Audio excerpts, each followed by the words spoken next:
Hello, my name is Andrej Mircev. I'm a postdoctoral fellow for the project Conservation, Performance, Materiality and Knowledge at the Academy of the Arts in Bern.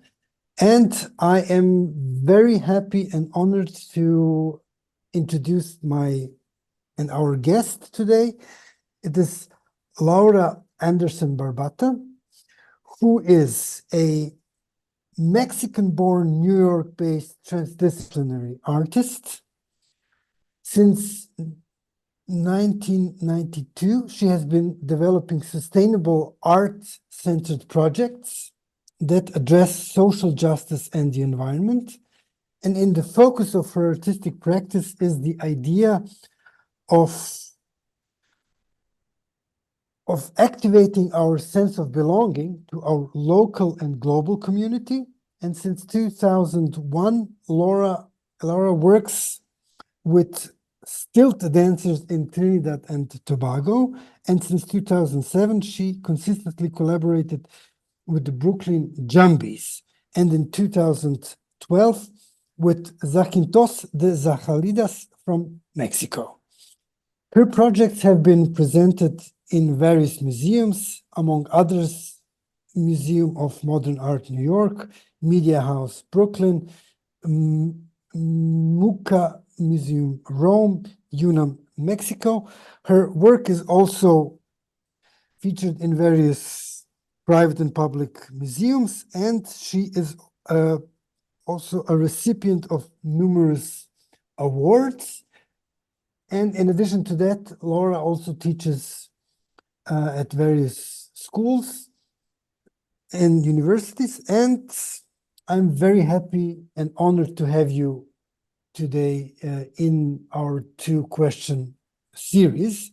So I have two questions that I would like to pose you. The first one is, can performance be conserved? If yes, why? And if not, why not? And my second question is, what does it mean to conserve performance? Dear Laura, thank you very much, and the floor is yours. Thank you. Thank you for that lovely and generous introduction, Andrej. And thank you for this invitation, Hanna. I'm excited to be here. And I hope I'm able to answer the question. As an artist who works in performance, who has done performances of various kinds, as an educator who teaches performance, who I am absolutely interested in the conservation, or what we can call conservation of performance. I rely on it. I rely on this information to build upon it, to be able to share with others. And I'm absolutely aware that these forms of conservation are not in any way intended or meant to be freezing in space or let's say, yes, a pure keeping of a performance. I'm passionate about archives. I'm passionate about the ideas that went into making something. And in fact, when you see a performance, you often don't have the opportunity to go into the mind of the artist or the performer as to how they arrived at this, and sometimes archives can provide this. So it is about the conservation of the performance, but it's also going deeper into it, right? So I think performance in this manner, I would say yes, it is possible to conserve it. It's important to do it, but it's an exercise in memory. I think as we are looking at documentation on performances, we are in a way experiencing a new performance, because every audience is different, every body is different. And of course, I'm talking about a specific kind of performance, but also if we look at choreography and theater, and the term is so vast, and all the guests that you have invited have shown us this span of the different ways of looking at it, that lens, right? I also believe that having the opportunity to rethink it in a way reactivates it. So if we think of our brains and our experience through our body, through our minds, as being central to a performance's experience and objective, then we are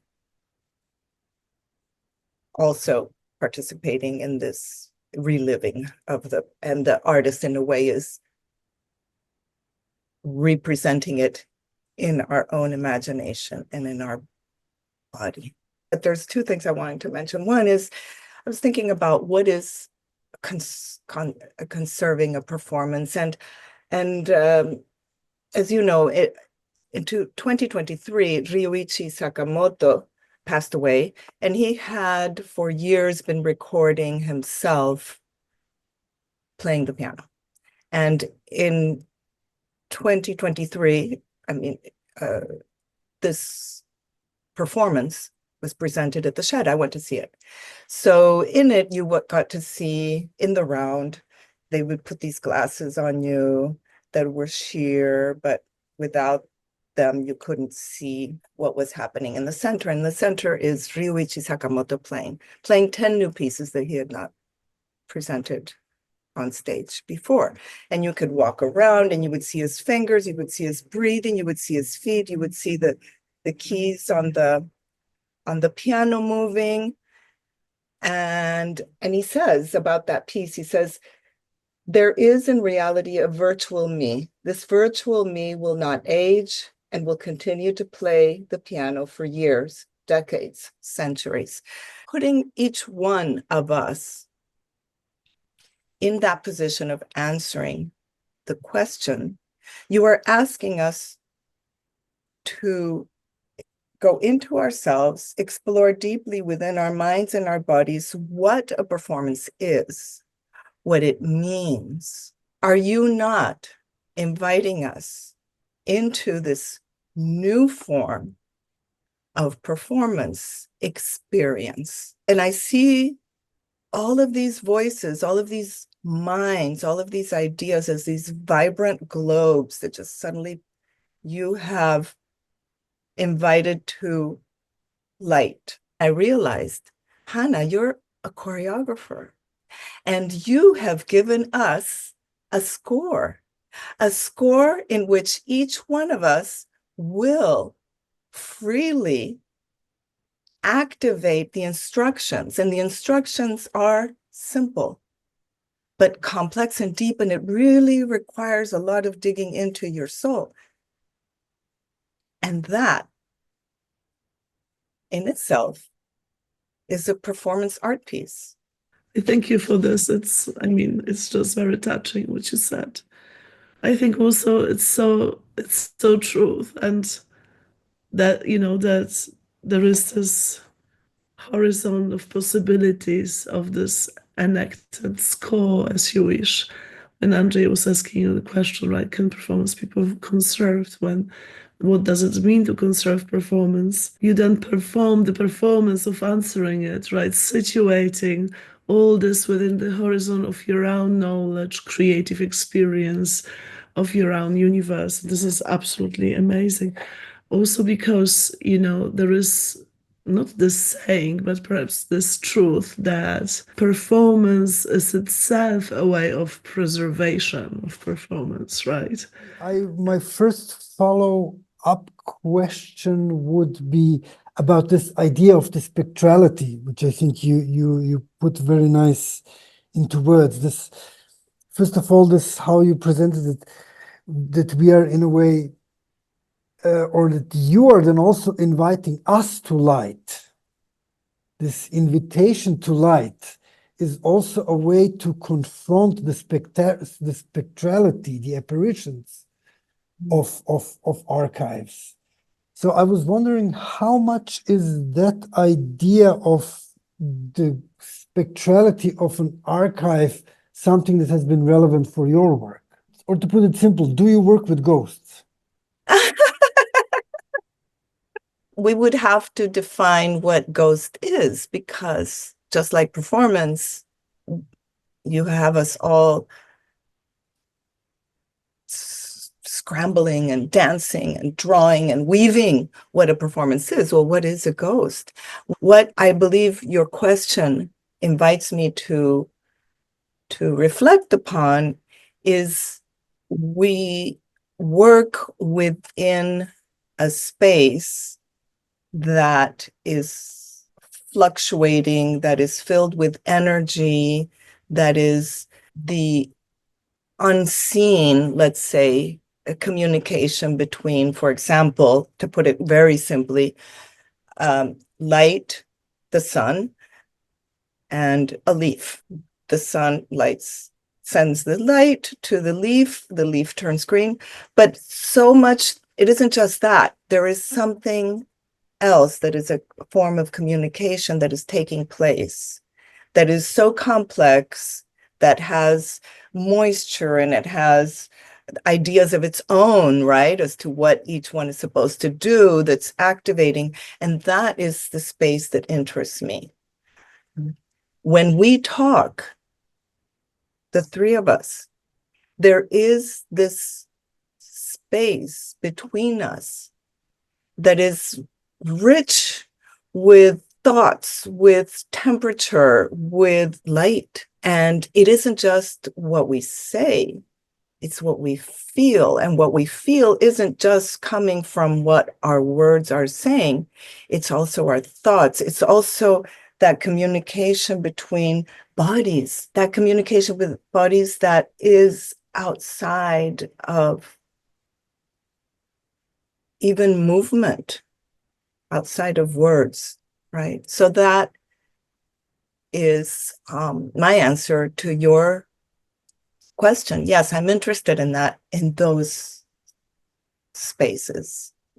You also mentioned the weaving of as a part of performance. Would you consider, or how vital is this process in your we have these beautiful two costumes in the background, so I wonder whether you could speak about this aspect of the materiality of performance, or the Right.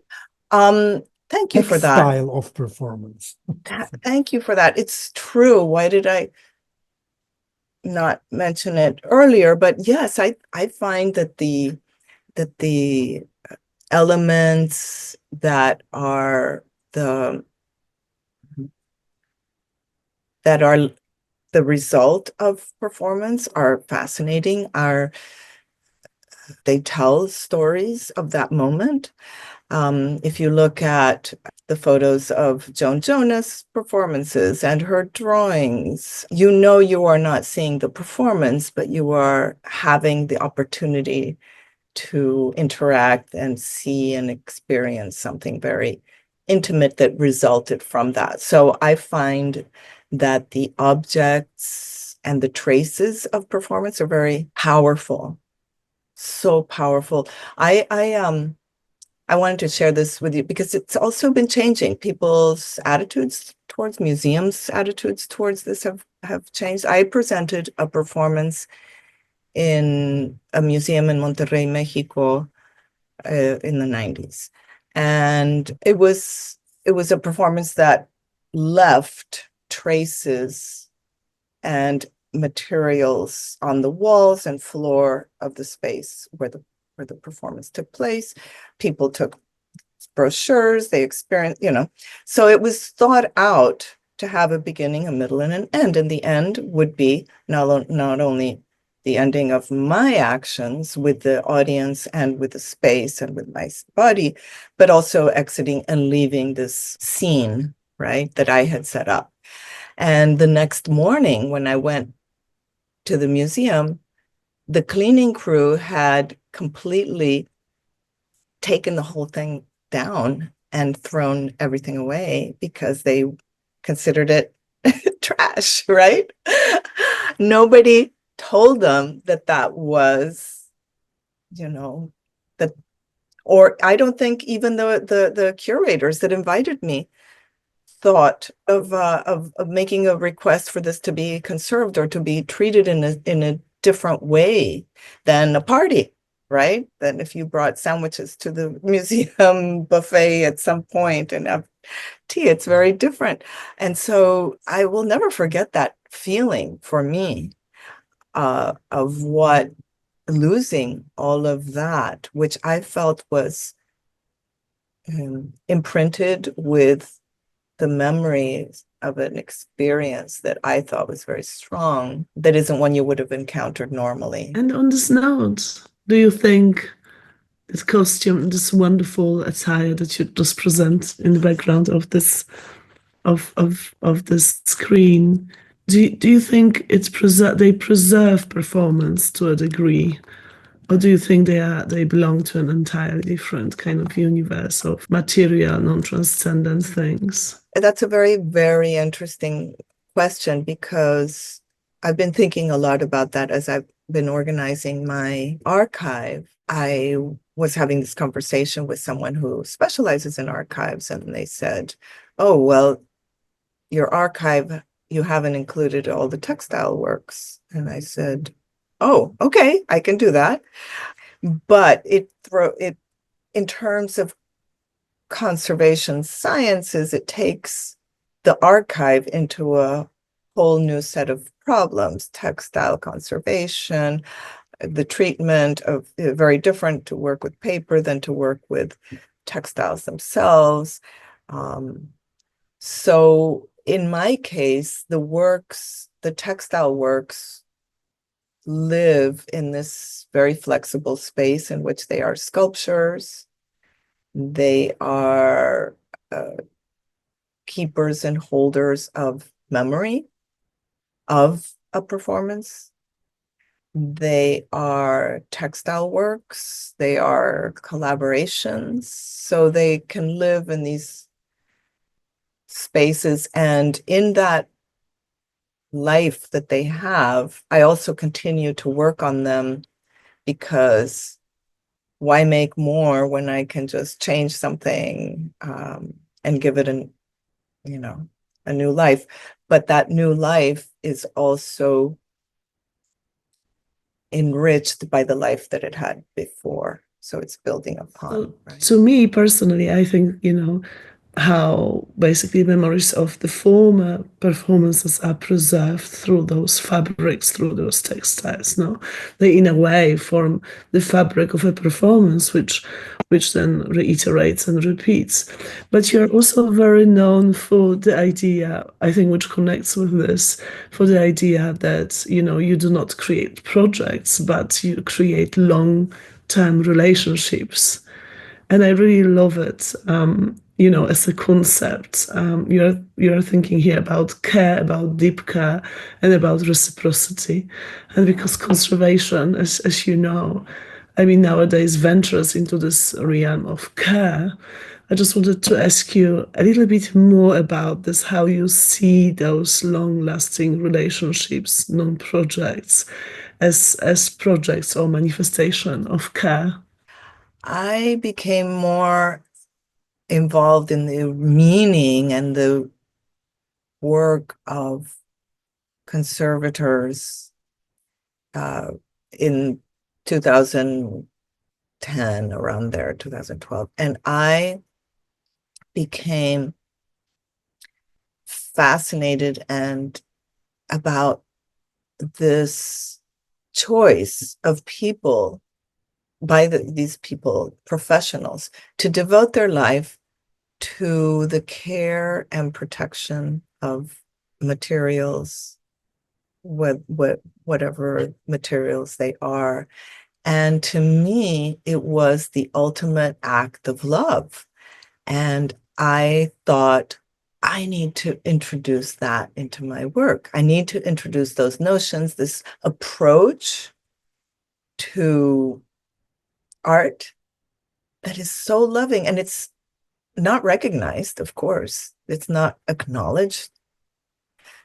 You see a work in a museum, you don't see the conservator's love and passion for one detail in there that they've obsessed about. And I find that extraordinary, and just about human nature and about our attraction and love for stories by other people in whatever manifestation they might be. I tried to learn everything I could from them, from uses of materials to approaching objects. There's just, it's like a dance with the way they approach, the way they come to things, the way they treat them as a living entity with so much respect. When you do this works that engage in transcommunality and creating bridges and belongings, how much does that have to do with care and with affectivity? And is it then also becoming a challenge to conserve these subtle and very often invisible aesthetic interventions that are going on? Then, for instance, if you make a painting or a drawing, would you elaborate maybe just a little bit on these different formats of your artistic work? This is also closely related to Hannah's question on the reciprocity aspect in communal projects and the bridges that are built through that. And thank you for that question, because it requires, in my case, to be hyper aware of the importance of taking care of the relationship and of having it, being in tune with it, to understand what the needs of the relationship are, this new being that has been born of this coming together of people, and to be able to listen to it, because to know what it needs as it grows from me, what it needs from me, what it needs from others, how I can assist and facilitate that, and also to understand when it has outgrown me. And that is a very important element, which has to do with respect, with ideas, fix your objectives, but to remain flexible and responsive and responsible to what you're perceiving and understanding are the next steps. And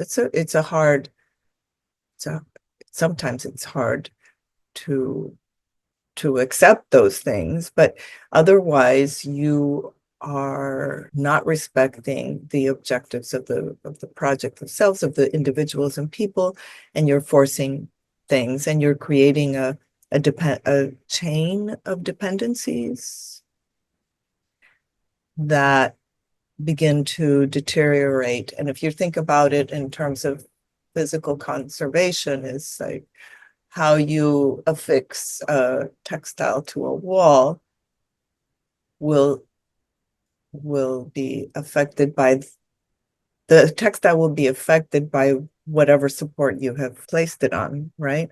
And so we need to just make sure that we can provide the same support for, let's say the textile is the result of the collaboration, is in a space that it can be safe for as long as it needs to. Maybe it can live on a rusty nail, but only for a couple of weeks. After that, you can take it out, So I think understanding the limitations of, and not just limitations, but the needs of this entity, and respecting those. Thank you. And thank you for creating this choreography of minds and this dance that we are all participating in and activating each time we think about it and connect